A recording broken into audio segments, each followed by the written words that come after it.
The wind screamed through the Colorado Rockies like it was trying to tear the mountains apart. And inside the Broken Wheel Saloon, a little girl was being sold for $20. Ezra Hawthorne had seen many ugly things in his life. He had buried a wife and a child. He had watched men freeze in the snow and starve in the spring. He thought nothing could surprise him anymore. But when he heard the words drift across the smoky room, they cut deeper than any knife. $20! A drunk voice slurred near the poker table. $20 and she's yours. Ezra didn't look up at first. He sat at the far end of the bar with his back to the wall, a half-empty glass of whiskey in front of him. He had come down from his cabin in the mountains that morning for supplies. Salt, coffee, ammunition, the usual. He had planned to leave town before dark. Then he heard the next words. She's strong, knows how to cook and clean. Just need the money for a horse. The saloon went quiet. Slowly, Ezra turned his head. A man stood swaying near the tables. His overalls were patched, his boots cracked, his face red from drink. Beside him stood a girl no older than 8 or 9. She was thin. Too thin. Her blue dress had faded almost gray. Her dark hair hung in knots around hollow cheeks. She clutched a small cloth bundle to her chest, like it was the only thing left in the world. "That's your daughter, Silas," someone muttered. "Can't feed her," the man snapped. "Can't work my land without a horse. What's she good for if we both starve?" Ezra's jaw tightened. 5 years earlier, he had buried his wife Mary and his little girl Sarah under a cottonwood tree by the stream near his cabin. Fever had taken them both in the same week. Since then, he had chosen the mountains over people. Solitude didn't ask questions. Solitude didn't remind him of what he lost. But this dragged old ghosts out into the open. The girl kept her eyes on the floor. She didn't cry. She didn't beg. She just stood there, small and quiet, like she had already accepted her fate. "I'll take her." The words left Ezra's mouth before he could stop them. Every head in the saloon turned. Silas blinked through the haze of alcohol. "You what?" "I said I'll take her. $20. Ezra reached into his coat and pulled out a small pouch. Silver coins hit the bar one by one. It was nearly everything he had brought to town. Silas stared at the money like a starving man, looking at bread. "Well now," he said with a crooked grin. "Seems we got a deal, Mr. Hawthorne." He shoved the girl forward. "She's yours." He grabbed the coins and stumbled out the door without looking back. Ezra stood there, suddenly aware of the small figure in front of him. Her name, he learned moments later, was Emma. He didn't know what he had just done. He only knew he couldn't watch another child disappear into darkness. Outside, the sun was too bright, too normal for what had just happened. Ezra loaded his supplies onto his mule, Bessie. Emma stood a few steps away, still clutching her bundle.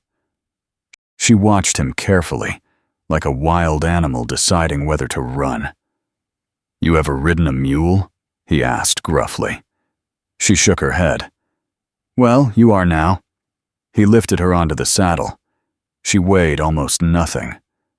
They left Copper Creek behind as shadows stretched long across the valley. Ezra walked ahead, leading the mule up the narrow mountain trail. Emma rode in silence, hands tight around the saddle horn. The wind grew colder as they climbed. At a small spring halfway up the mountain, Ezra stopped. "Water," he said. Emma slid down and drank from her hands. When she finished, she stood beside him again. "What's in the bundle?" he asked. She hesitated. "My mama's handkerchief," she whispered, "and some cornbread." "When did you last eat?" She shrugged. Ezra handed her a piece of jerky from his saddlebag. She took it carefully, like she expected him to take it back. They reached the cabin just before sunset. It sat alone among tall pines, smoke rising thin from the stone chimney. It wasn't much.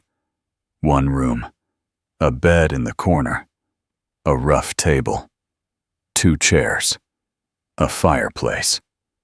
Home, Ezra said quietly. Emma stepped inside slowly. He built a fire and cooked beans and salt pork. He gave her the larger portion. She ate fast at first, then slowed down when she realized no one was going to take it from her. "You'll take the bed," he told her when they were done. "I'll sleep by the fire." But instead of climbing into bed, Emma backed into a corner, her small body pressed against the wall, her eyes wide. Ezra felt something heavy drop inside his chest. Of course she was afraid. He had bought her, taken her miles from town, brought her into the mountains. Slowly he lowered himself to sit on the floor so he didn't tower over her. "Emma," he said quietly, "listen to me. I'm not going to hurt you. Not ever." She didn't move. "I had a daughter once," he continued, his voice rough. "She died 5 winters ago. Her and her mama. Fever took them." Why was he telling her this? He hadn't spoken those words out loud in years. "I couldn't stand what I saw in that saloon," he said. "No child deserves to be sold." Silence stretched between them. Then, in a voice so small it almost disappeared in the crackling fire, she asked, "Are you going to sell me like Papa?" The question hit him like a bullet. Ezra felt his chest break open. He turned his face away, but the tears came anyway. Great, shaking sobs he had held inside for 5 long years. "No," he choked out. "Never. You hear me? Never." When he finally looked back at her, Emma had stepped away from the wall just a little. She didn't trust him yet. But she wasn't as afraid. That night, she climbed into the bed fully dressed, still holding her bundle. Ezra lay on the floor by the fire, staring into the flames. Outside, wolves howled in the dark. Inside the cabin, a little girl slept in a real bed for the first time in who knew how long. And a mountain man who thought his heart had turned to stone sat awake, keeping watch. For the first time since he buried his family, Ezra Hawthorne had something to protect again. Winter came down hard on the Colorado mountains, but inside the small pine cabin, something softer began to grow. The first weeks were awkward. Ezra did not know how to speak to a child, and Emma did not know how to trust a man. They moved around each other like strangers, forced into the same room by a storm. But mountain life did not leave space for long silences. Each morning before sunrise, Ezra rose to split wood and check the trap lines. One morning he found Emma already awake, struggling with a bucket nearly half her size. "You'll spill it," he said. "I won't," she answered, jaw set tight. She did spill some, but she carried the rest inside without asking for help. Day by day, he showed her the ways of the mountain, how to stack wood so it stayed dry, how to read the sky before a storm, how to follow rabbit tracks in fresh snow. She learned fast, faster than most grown men he had known. When he placed a small hatchet in her hands for the first time, she stared at it like it was a sacred thing. "Let the weight do the work," he told her. "Don't fight it." The wood split clean under her second try. That evening, he wrapped her blistered palms in clean cloth. "My hands will get tough like yours?" she asked, touching his calloused fingers. "In time," he said. "Everything does." As the weeks passed, her thin frame began to fill out. Color returned to her cheeks. The hollow look in her eyes faded, replaced by something else. Caution remained, but it was no longer mixed with fear every second of the day. One night by the fire, she asked quietly, "Why do you live up here alone?" Ezra stared into the flames. "After my family died, town felt too loud, too many memories. Up here, the mountains don't ask questions." "Do you miss them?" "Every day." She nodded slowly. "I miss my mama, not Papa." She looked down. "Is that wrong?"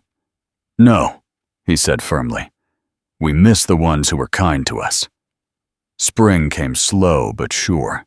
Snow melted into rushing streams.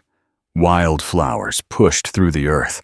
Emma ran outside one morning shouting that the meadow was turning purple and yellow. Ezra watched her from the porch. She laughed more now. Asked questions without flinching. Hummed while she worked. He began teaching her letters in the evenings. His own mother had been a schoolteacher back in Virginia. He had not forgotten her lessons. Emma practiced on a slate by firelight, tongue pressed between her teeth in concentration. "Read it back," he said. She stumbled at first, then found her rhythm. He felt pride rise in his chest, so strong it almost hurt. By summer, she could track deer and fish the stream without help. He taught her to handle a small .22 rifle, not for play, not for sport, but because mountain life was not gentle. "Steady," he coached as she aimed at a piece of bark nailed to a stump. "Breathe out slow." The shot cracked through the trees. Her first bullet missed. Her second struck the outer ring. Her third hit dead center. She lowered the rifle and looked at him. He could not stop the small smile. "You did good," he said. One afternoon in early fall, while Ezra was checking trap lines, a black bear wandered near the root cellar. Emma heard the heavy steps. She remembered every lesson. She stepped onto the porch with the rifle, fired one shot over the bear's head. The animal bolted into the trees. When Ezra returned at a run, fear sharp in his chest, he found her standing firm, rifle still smoking. "I did what you said," she told him, though her hands shook. "You did real good," he answered. That night she sat closer to him by the fire than usual.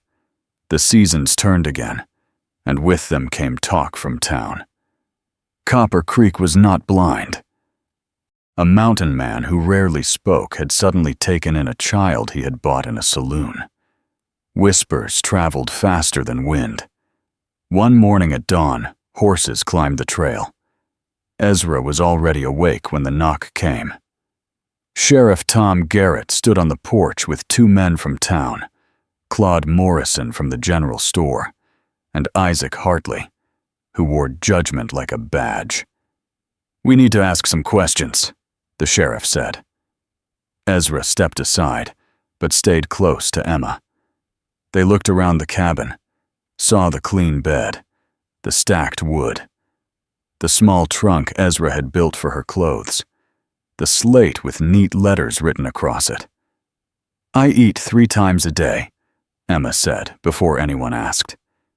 "He gives me more than himself." Hartley frowned. "You let her handle weapons?" "It's mountain country," Ezra answered flatly. "Bears don't care how old you are." Emma stepped forward suddenly. "I want to stay here." Hartley's lips tightened. "Of course you'd say that." Ezra felt anger rise, slow and dangerous. Sheriff Garrett studied the room, then nodded slowly. "She's healthy," he said. "She's educated. I see no harm here." "But it isn't proper," Hartley muttered. "Where were you when her father sold her?" Ezra asked quietly. No one answered. When the men finally left, Emma stood silent beside him on the porch. "Are they going to take me?" she asked. "Not without going through me," he said. She slipped her small hand into his. The gesture nearly undid him. Winter came early that year. Snow buried the cabin in white silence. Food grew scarce. Wolves circled at night, their howls echoing through the trees. They stood guard together, firing warning shots into the dark. When Ezra collapsed one morning from hunger and exhaustion, it was Emma who dragged him back inside. Emma who fed him tiny portions. Emma who wrapped him in blankets and stayed awake beside him. For 2 days, she nursed him through fever and weakness. When he opened his eyes fully again, she was asleep on the floor, curled beside him, guarding him like he had once guarded her. They survived that winter together. By spring, they were thinner, but stronger in ways that could not be measured. People in town still whispered. Some called him foolish. Others called him dangerous. But when Emma walked through Copper Creek in a clean dress, head high, reading signs aloud, and solving sums faster than most grown men, those whispers began to change. She was not the frightened girl from the saloon anymore. And Ezra was no longer the broken hermit hiding in the mountains. They were something else now. Something that looked an awful lot like family. Wait, before we move on, what do you think about the story so far? Drop your thoughts in the comments. I'm really curious to know. The trouble came back to Copper Creek with a smirk and a new suit. Jake Sullivan stepped off the stagecoach like he owned the town. His boots were polished, his vest too bright for honest work. But his eyes were the same as ever.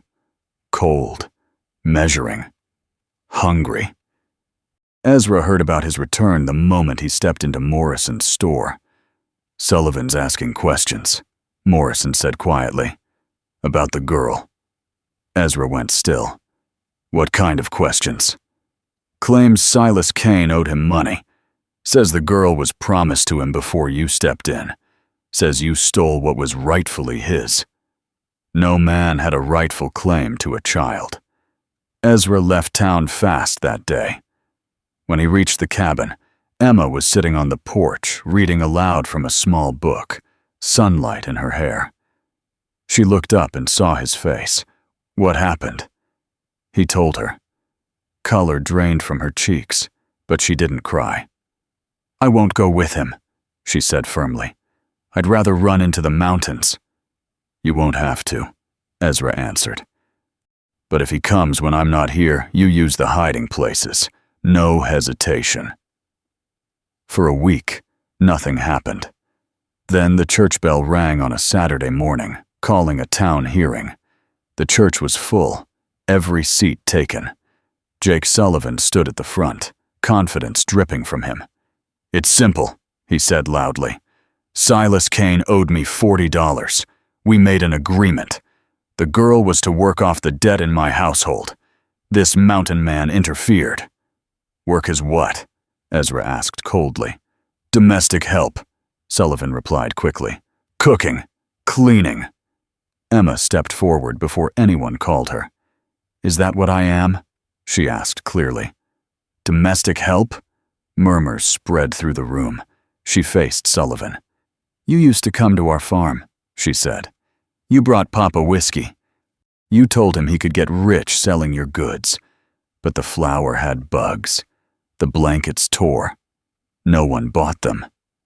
Sullivan shifted. You said girls my age were valuable, Emma continued, voice steady but strong.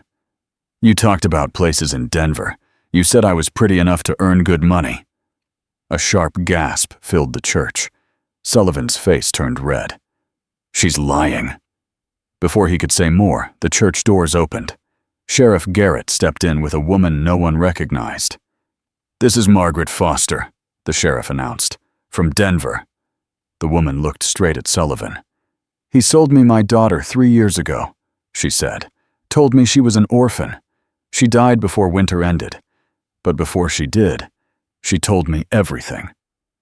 The church erupted. Sullivan tried to bolt for the door, but men blocked him. You can't prove anything, he shouted. 2 men who had claimed to witness his deal with Silas suddenly went pale. We weren't really there, one muttered. Jake told us what to say. It was over. By sunset, Jake Sullivan was run out of Copper Creek for good. Emma clung to Ezra outside the church. "Is it done?" she asked. "It's done," he said. But it was not fully done. Word of the hearing reached the territorial court. A formal judgment was demanded. A legal guardianship. Weeks later, Ezra stood in a courtroom that smelled of ink and dust. The judge was strict. Cold eyes. No patience for sentiment. "You paid $20 for the child?" the judge asked. "I did," Ezra answered. "Without documentation?" "Yes." The prosecutor stood. "Your Honor, without legal papers, this man has no rightful claim. The child should be placed in a proper orphanage." "No!" Emma cried from the gallery. The judge silenced her with a gavel. Witness after witness spoke. Sheriff Garrett, Morrison, Mrs. Patterson. They told of her education, her health, her growth. Then Emma was called forward. She stood small before the tall bench. "Your Honor," she began, voice shaking only slightly. "My real father sold me. Mr. Hawthorne bought me, yes, but he never treated me like something he owned." She swallowed hard. "He went hungry so I could eat last winter. He taught me to read, to shoot, to survive. When I asked if he would sell me too, he cried." The room went still. "He is the only real father I have ever known," she said. "If you send me away, I will run back to him every time." The judge studied her for a long moment. Then he looked at Ezra. "You lack proper paperwork," he said slowly. "You live alone. You are unmarried. By ordinary standards, you are unsuitable." Ezra felt the world tilt. "But," the judge continued, "the welfare of the child stands above technicalities." He raised the gavel. "It is the judgment of this court that Ezra Hawthorne be granted full legal guardianship of Emma. Adoption papers will be drawn, permanent and binding." The gavel fell. Emma threw her arms around Ezra. For the first time in his life, he did not care who saw his tears. Years passed. The mountain remained the same, but the cabin changed. Emma grew taller, stronger. Her laughter came easy now. One evening, as snow began to fall again, Sheriff Garrett rode up the trail with news. Silas Kane had been found frozen near Wickenburg. He had left a letter. Emma opened it with trembling hands. Her birth father had written of regret, of shame, of knowing he had failed her. He thanked Ezra for being the father he had not been. Emma cried in Ezra's arms that night. "I hate him," she whispered. "But I'm sad." "That makes sense," Ezra said softly. The next morning, she placed the letter on the mantel beside the adoption papers. "He gave me away," she said, "but it brought me to you." They stepped outside into fresh snow. "Race you back," she called suddenly, taking off across the clearing. Ezra chased her, laughter echoing off the mountains. The man who once lived alone with ghosts now ran through the snow with a daughter at his side. He had not just saved a little girl for $20. She had saved him. In a world that bought and sold children like livestock, they had chosen each other. And that choice was worth more than all the gold in Colorado.